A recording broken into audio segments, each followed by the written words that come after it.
Hi, Steve Andrews, Outlaw Bookseller here, and I thought it was time to do a bit of a news flash and talk about what's coming up in British science fiction publishing in the next few months, because I've been looking at what's coming out to see whether any serious investment is required, and I thought you might like a little buyer's guide or something. So also we'll do a channel update. At the moment I find myself fired with enthusiasm, and the eye bags are due to lack of sleep, as you know, it's an old guy thing, and you know there's lots to talk with, lots to record. I don't do a lot of sort of going out and about during the school summer holidays, because I'm working pretty much all the way through. My next holiday won't be till September, and I tend to hunker down, so there's probably going to be a lot more sort of theoretical and historical stuff coming up about SF in the next sort of month or so. Other bits and pieces, there's various things I haven't finished which are filmed outside. There's a rock and roll video I've really got to finish, stuff like that. But what I wanted to say was thanks to everybody who subscribed recently, and those of you who've been with me a while. We do need more shares, likes and what have you, because it does make a difference, because the channel is growing. I'm not doing Patreon or anything like that at this stage, and I'm not considering it at the moment. I just want to sort of get things up on the sheer content alone without trying to prize any more money out of anybody. It's just very, very much that we need to get some more views. So do share as much as you can, and if you put some likes in there, then that sort of helps with the algorithm apparently. So because I would like to get these videos to a wider audience, and thanks for everybody making comments, and it's been great to reply to them and get a real sort of sense of community and exchange of information and opinion going on, which is really good. So anyway, what is happening? Well, I thought we'd look at September, October and November, or is that, and December as well, pretty much the whole of the winter up until the end of the year. What am I doing at the moment? Well, I'm reading Brian Aliss's Cryptozoic. I think I got this in Hay on Wye a while ago. Never read this one. I'm a big Brian fan, and for some reason it never sort of grabbed me, and I really enjoy the first part. The latter half I'm not so certain, but what can you do with a dinosaur coming out of an egg on the cover of an A format sphere paperback from the 70s? It's just bliss, isn't it? And this is in Gollocks Masterworks. It was originally a Faber hardcover called An Age, which was a title I always thought was rubbish. Cryptozoic's far sexier.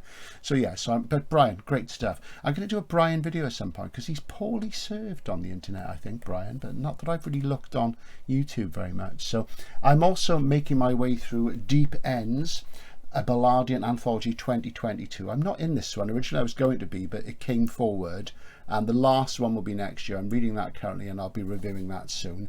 Lovely laminated boards hardcover there, courtesy of my editor Rick McGrath at Terminal Press in Canada. Hey Rick. So a big review of that coming up as well. I'm also going to be reviewing in the week to come a very special reissue, probably the most important reissue that I've seen related to genre fiction in many years. Quite incredible, but I'll talk about that and you'll see it pop up. So early in the sort of week to come, there might be a couple of sort of short videos and another sort of big one towards next weekend. So I'm aiming to get this up today on the day I shoot it, which is the last day of July. So anyway, without further ado, let's have a look what's coming up. The first thing that's coming up in September, on, I believe, let's have a look. I've put the dates in with these, and I've done them in date order, so you'll see the dates pop up as the book covers come up, is the paperback issue of The Truth and Other Stories by Stanislaw Lem.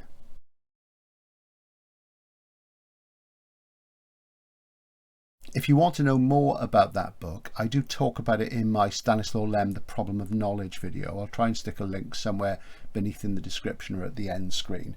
And Lem is a fascinating writer, and this is a collection of short stories. Very, very beautiful in hardcover. I got the hardcover, but it'll be a lovely paperback too, because MIT, Massachusetts Institute of Technology, a university press, do absolutely beautiful SF books, and there'll be another one coming up a bit later on. So that's that. Then probably the book which I'm looking forward to the most this year, in terms of new books as opposed to reissue, is the next novel by my old friend Christopher Priest called Expect Me Tomorrow, which looks like this.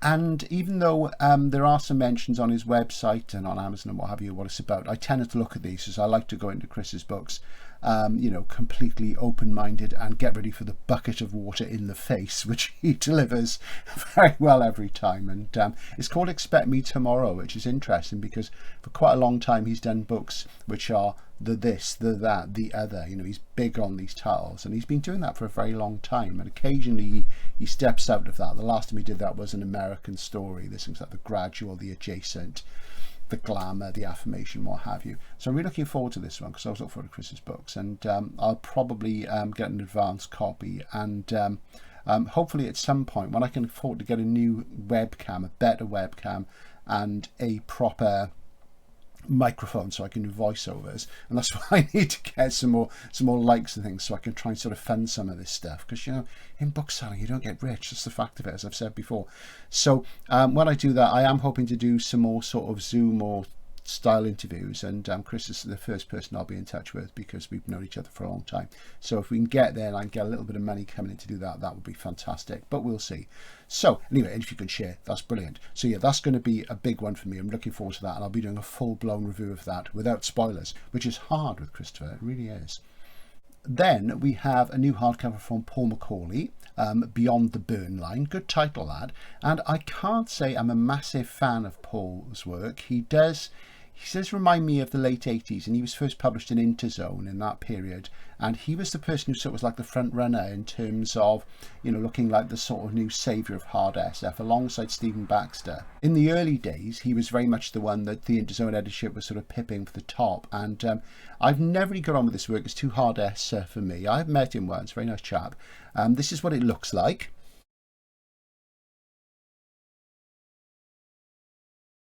And apparently Beyond the Burn Line is sort of a post-human Earth, which is going to be interesting. So I'm not quite sure what's going to happen character-wise with that, but you know, post-human, there's usually some sort of virtual reality intercomputer type AI thing going on. So, you know, and Paul is a scientist, so that'll be interesting for those of you who like the hard science, so that's coming up. Probably the most exciting paperback original of the year for me is the new book by Dave Hutchinson, which I've already talked about on the channel, and that's Cold Water. And Cold Water looks like this.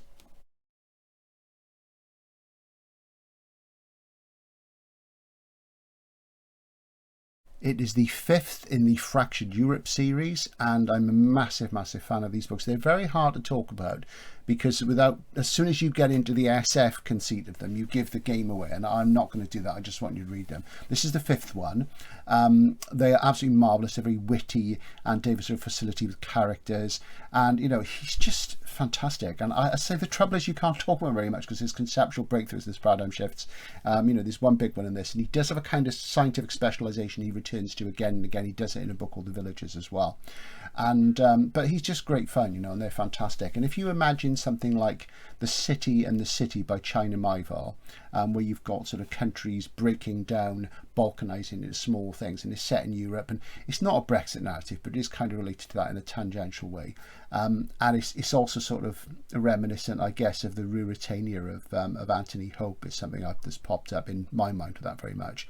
They are sort of SF espionage thrillers. They're about covert operations in a sort of fracturing Europe, but there's actually more to it than that. But like I say, I can't give the game away, so I'm really looking forward to that. And the Fractured Europe novels are being made into a TV series by Studio Canal.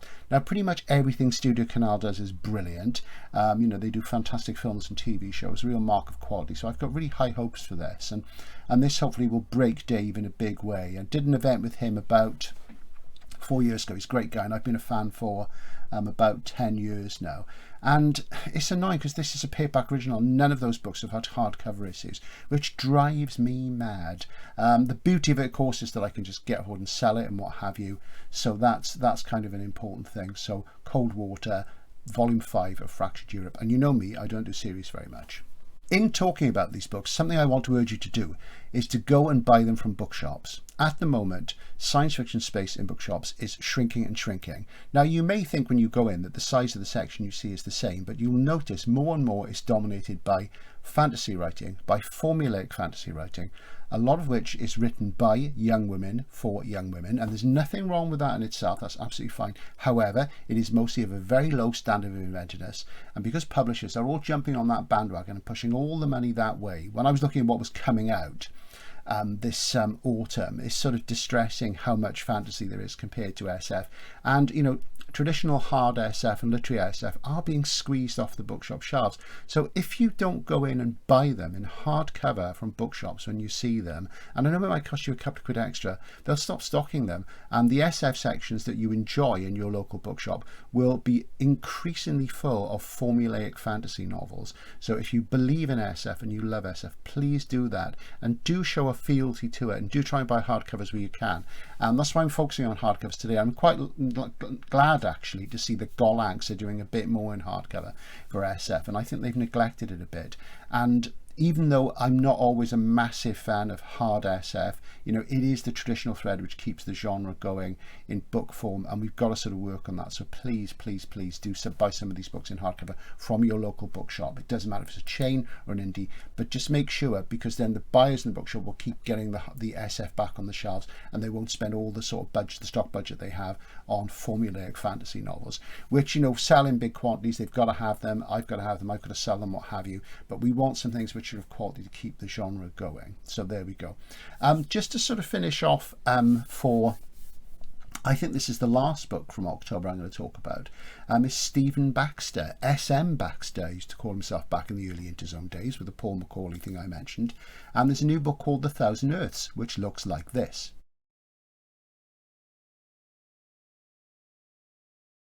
And apparently the new Baxter is about the inevitable end of planet Earth and the human race not accepting it and what people do. So that's going to be quite interesting.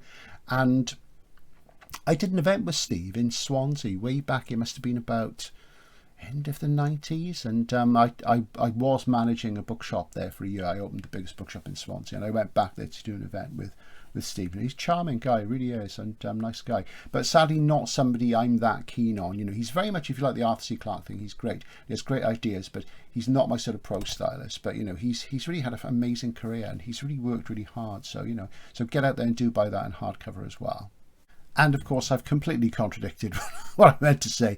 The Stephen Baxter book is out at the end of September, not October. I'm trying to sort of look at pictures, read some blurb I popped up beforehand, and sort of keep the dates as well, so the date is there. You'll see in the pictures that I put all the sort of necessary sort of hard data, and there'll be a big flash at the end going through all the titles. You can look at them again in their sort of glory, because they do look lovely, don't they, a lot of these. So, but anyway, moving into October properly, the first book I want to pin down is a book which comes out on the 5th in the MIT, Massachusetts Institute of Technology again, series called The Radium Age, which is SF from about 1900 about 1925. And the first one of these, which this has really caught my eye because I wasn't aware of this book. I think there are other editions out there because it's probably out of copyright. Is a book by Rose Macaulay, who is best known for a novel called The Towers of Trebizond, which I haven't sold for many years. It looks like this.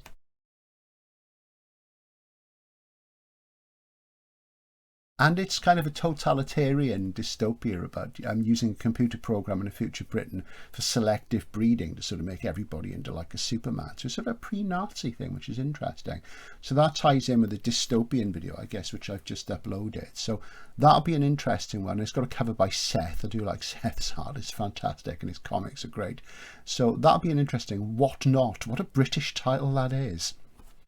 Then, of course, I do have my moments when people go on about Dune, and I'm in work and people are getting excited about Dune, and I think it's a big, fat, dumb book. And yes, it's got great ideas. I'm not keen on the pro style. I do like some of the characters, what have you. But I guess I'm just bored with it. But I know it's not all about me. It does excite some people. And something that's coming up, which is great for fans and people who like to collect beautiful books, is Gollancz are doing a black faux leather omnibus edition of the of the 4th, 5th and 6th of the Dune novels. So let's see if we can remember them in order unprompted. It is early in the morning, you know, it's not even 10 o'clock here yet. So we're looking at God Emperor of Dune, Heretics of Dune, and Chapter House Dune. Chapter House Dune was the first book in hardcover I ever bought for a bookshop I was working in. And I thought, oh gosh, dare I buy a hardcover for the shelves? And of course, what a silly question. So I do have a real fondness for those books and selling them back in those days, because the first Dune film had just come out, and you know, it was a bit of a flop, as we know. But it does have its moments. Still haven't seen the new one. I'm not really bothered, if I'm honest. But anyway, the new Gollancz omnibus looks like this. Yay!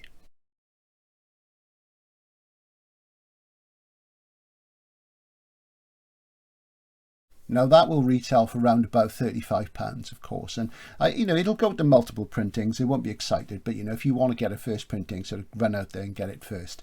I do wish that Golags would reissue. They did one of these for the Lioness trilogy, because those books are really hard to find. I mean, I've got a hardcover first of the third one, trying to find decent B format Grafton copies of the first two, which I didn't bother with at the time. What a fool. It's impossible. Every copy you see is in a total state, and there aren't many out there. And Golags did this omnibus about 10-15 years ago, and I thought, no, I don't really think black faux leather suits Lioness and suits Jack Vance. Should be a more florid colour. I didn't buy it, and of course that's like £150 book now, so come on Golags, get it reissued. I don't care if it's not a first. Anyway, that's quite exciting for people sort of building up their sort of library of beautiful books, so a nice Herbert omnibus. Then we have something probably more exciting for comics fans and fans of psychogeography and general high weirdness. Northamptonshire's finest, the very wonderful Alan Moore. And there's a new book from Alan, a new prose book. Good grief, I hear you say.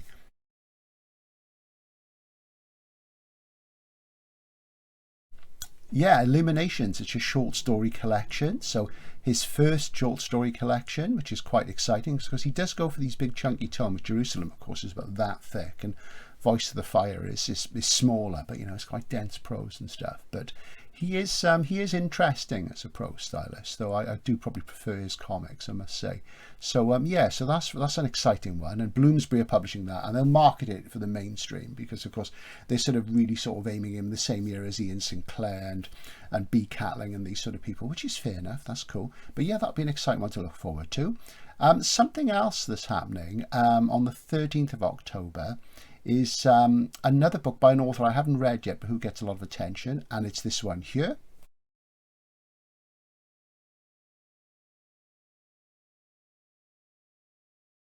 That's The Spare Man by Mary Robinette Kowal. It might have a different cover to that. I think that's going to be the cover of the Tor hardcover in the USA, and in the UK it's a paperback original from Solaris. I do like Solaris, actually, do lots of great stuff. Probably my favourite SF publisher in the UK at the moment. I'm critical of all of them, so I want them all to do more stuff I like, but you know, it is what it is. But they are really good, Solaris, and they do Dave Hutchinson, so they must be. And I've not read Kowal. I think she's won the Hugo Award. Her books are quite big and chunky. They do look interesting, I have to say.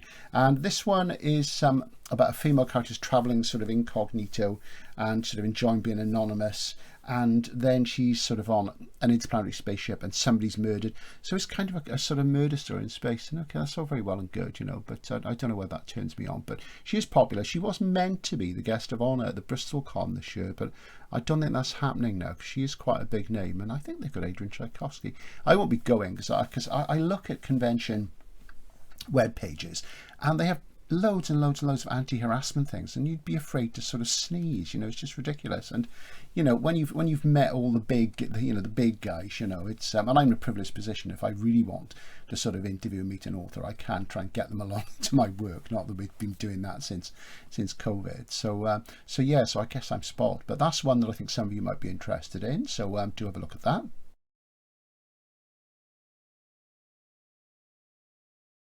And that, of course, is The This by Adam Roberts, the thematic sequel to the wonderful The Thing itself. You don't have to have read The Thing itself to enjoy The This because they are thematically linked rather than as part of the same story. They're both SF novels inspired by philosophers to a degree. And if you want to know more about The This, it's really been my SF novel published this year. And I'll admit I'm not reading a lot of new stuff because, and you know, if you talk to a lot of science fiction writers, particularly the older ones and people steeped in it from when they're very young, you know, they will willingly admit to you they don't read a lot of SF and they read a lot of other stuff, because if you're a novelist you've got to sort of get your craft and see what's happening elsewhere. You know, if you talk to people like Christopher Priest, M. John Harris, and you know, even younger people, Nina Allen, Dave Hutchinson, what have you, they're reading SF, but they're not reading much of it. They're reading lots of other stuff as well. You know, they don't willingly admit this, and you can't really get to judge novels until you know what the overall standard is. So that's an important thing. But I absolutely love this, and if you want to know more about it, there is a video I posted a couple of weeks ago, which is some contemporary SF book reviews, and I rave about that, and a few other things as well. so it's worth having a look at. But this is very, very much the one which I'm going to be really pushing really hard in work and trying to sell to as many people as possible. I've sold loads of Adam's books, particularly the thing itself, which came out in 2018 and which I really loved. And he's done stuff since then. He does more or less a book a year. He's very prolific and always fascinating, and this one really, really put a hook in me. And I would love to say that I'm going to do an event with Adam. I did contact him once and he said yeah, he was willing. So if I can maybe do that, we'll see. But if not, at some point I'm sure I'll get hold of him via the medium of the internet, and I'd really like to talk to him because I think he's fascinating. So this, if you buy one book this year in paperback, which is new in paperback this winter, buy this is what I would say. Into November, which is dominated by a couple of big names. But before that, we have a novel by a writer I've not come across before. I think it's a debut, and her name is Lucy Kissick. And I think you can already get this as an ebook. And it's called Pluto Shine, one word, Pluto Shine, and it looks like this.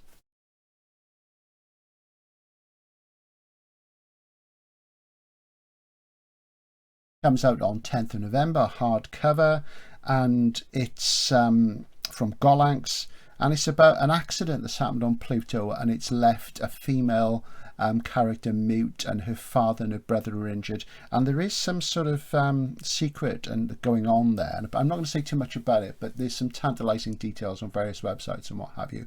And she's been praised by people like Stephen Baxter, and I think this is going to be really interesting. It's a hard SF novel, but I think it has dystopian sort of elements as well.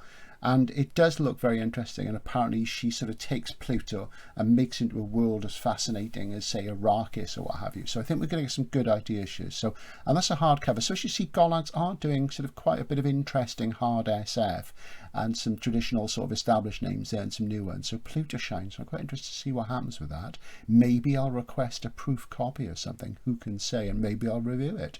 However, moving on, then really, you know, the rest of that month, there are new things out, but it's sort of dominated by two big commercial things, and one of them is fantasy, but I did feel I had to mention it because it's quite important in sort of collecting ways. And there is a new Tolkien coming out. It's not a new Tolkien, it is the first illustrated by Tolkien himself edition of the Silmarillion, and it looks absolutely beautiful from HarperCollins Voyager. It's illustrated by his own hand. There's a trade edition which is £45, and there's going to be a slipcase edition with quarter leather binding which looks beautiful, and that's going to retail at around £125. So, and I'll show you what they look like. They look like this.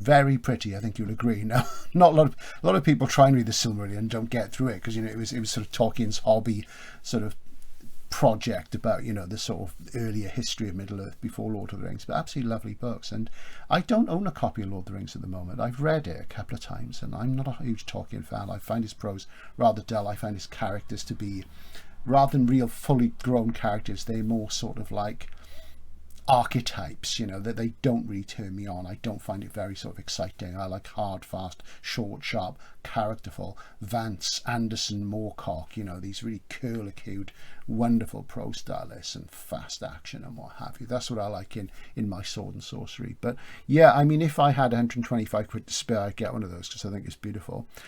So yeah, so that's something to look out for. And it's Tolkien's illustrations. I love Tolkien's illustrations. I love his illustrations more than his writing, and I bought a book of them a while ago, and I really, really like his drawings. A really great style, you know, his wonderful sort of calligraphy of runes and what have you.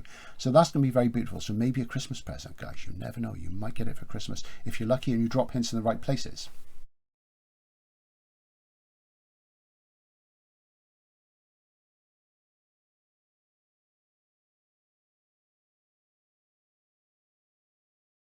Adrian Tchaikovsky, who everybody loves. I love Adrian Tchaikovsky a bit.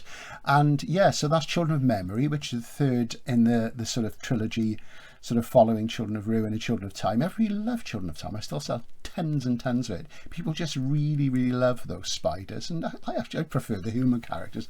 I could see it, the evolution, the pantropy and stuff. It's very, very good, and it drives along and things.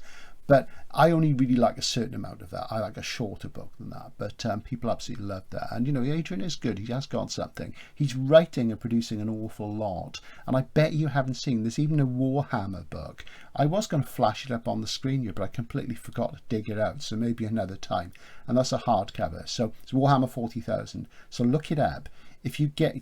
I'd consider getting it as a collectible to sell on, because those Warhammer books, they have one printing, and boy, they really go up in price. And who'd have thought that Adrian Tchaikovsky would do one? Usually it's writers sort of who are not so commercially successful, but I think he used to do some game design, didn't he? So he probably loves it. So that's one to watch out for that you may have missed, because it just sort of crept out really, as these things do. So that'll be interesting. That's the third in that trilogy, because he's got various series interlapping and what have you. He's got the Dogs of War series, he's got his other big space opera series, he keeps pumping out these novellas. So yeah, so that'll excite people. It seemed to me that the response to Children of Ruin was far more muted than it was to Children of Time. And I am a believer that you can have too much of a good thing. And I do really personally cleave to singletons. And I do think that the series mentality that's crept increasingly into SF, and it's come into hard SF since the days of Ian Banks' 87, is I don't really think it's been a great thing for SF, because it's generally just more the same, so I'm quite interested to see that people like Paul McCauley are doing singletons. So singletons are where you get the sort of conceptual breakthrough, you get the quantum punch of the paradigm shift, and maybe you get the bucket of water in the face. That's what it's all about for me. It's about that arc, the beginning, the middle, the end, and the world changing and what have you, and everything blowing up. It's a bit like the ice bucket challenge, I guess. I've got to stop saying bucket of water in the face, as I said it twice and people loved it, but it's getting tired now, so we'll move on from that. So there you go, Adrian Tchaikovsky. How exciting.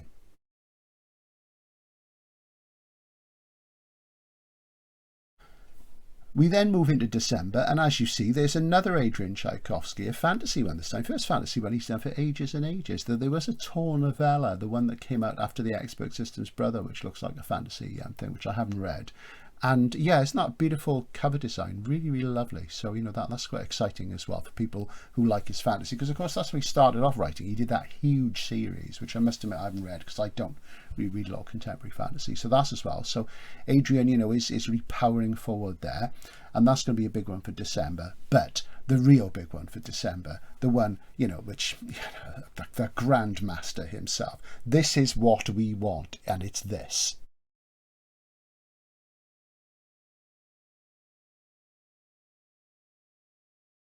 And yes, it's a new Elric novel, the first one for many, many, many years. Probably the last one, and it's not going to be in the sort of vein of things like The Dream Thief's Daughter or The Skraeling Tree. I mean, I love Moorcock, and I do think he became more inconsistent from the 90s on, and he was an early convert to feminism, and that's absolutely fine, it's great. And I really like The White Wolf's Son with the young female narrator, which I thought was fantastic. I thought it was a brilliant book. I love that. But this one is a prequel. He's sort of doing what he did in the 80s for this. In the 80s, he wrote Fortress of the Pearl and Revenge of the Rose, and he slotted them in amongst the early Elric stories. And I must say, Fortress of the Pearl I think is quite dull. It's not a favourite of mine at all. And The Dream Thief's Daughter very much reminded me of that as well. Revenge of the Rose I liked a lot more, and that tied into Von Beck. But this is a proper Elric story. It's got Moonglum in it. Yay, we love Moonglum. And it sort of goes back to those early days of the Young Kingdoms, and it's going to be fantastic. And it's called The Citadel of Forgotten Dreams, or Forgotten Myths, sorry. Citadel of Forgotten Myths. Now I say Citadel of Forgotten Dreams because it immediately made me think of the stories which made up some of the early Moorcock novels. Things like Kings in Darkness, what a title. And The Caravan of Forgotten Dreams, isn't it, is one of those, and that's what made me think of it. So forgotten, so I do think Michael lost some of his sharpness, I have to say. So I am hoping, however, that this really sort of brings him back in a big way. And I think from what we know, it looks like it is going to be a more traditional Elric tale, and I'm really looking forward to that. And I do love the way that those sort of titles roll off the tongue. So that's going to be a good one. So that's going to be a hardcover as well from Gollancz. So well done, Gollancz. And you sort of really pipped the post with everybody here, I think, even though there's a number of publishers represented here. And even though I'm critical of Gollancz, and I do think they're putting far too much money into formulaic fantasy, they do, of course, have to make money. We're all trying to recover after the pandemic economically. It's nice to see them putting a little bit more into, sort of hardcover SF and into sort of both literary in terms of Roberts and Priest and sort of hard SF with people like Baxter and Macaulay, and Plutoshine looks really good as well. So there's a few sort of upcoming things for you, and it'd be interesting to see what they're like. I'll try and do another one of these sort of late in the year for early next year. There's a lot more coming out, of course. These are just the things which seem to me to be highlights for the SF community in the UK. Please note, of course, that prices, availability, publication dates, formats, all these things are subject to change. There's nothing I can do about that. As I say, you will find some of them cheaper online. If you buy them in bookshops, it will help bookshops maintain their focus in keeping SF on the shelves, because you want to be able to just walk in and pick things up and get serendipity. You don't get that on the internet. The things you come across by chance are often some of the most interesting things. So, the books need to be there in the first place. So do bear that in mind. So this is Outlaw Bookseller signing out. Please subscribe if you haven't, like, share, etc. and all that stuff. And I'll see you again soon. Bye for now.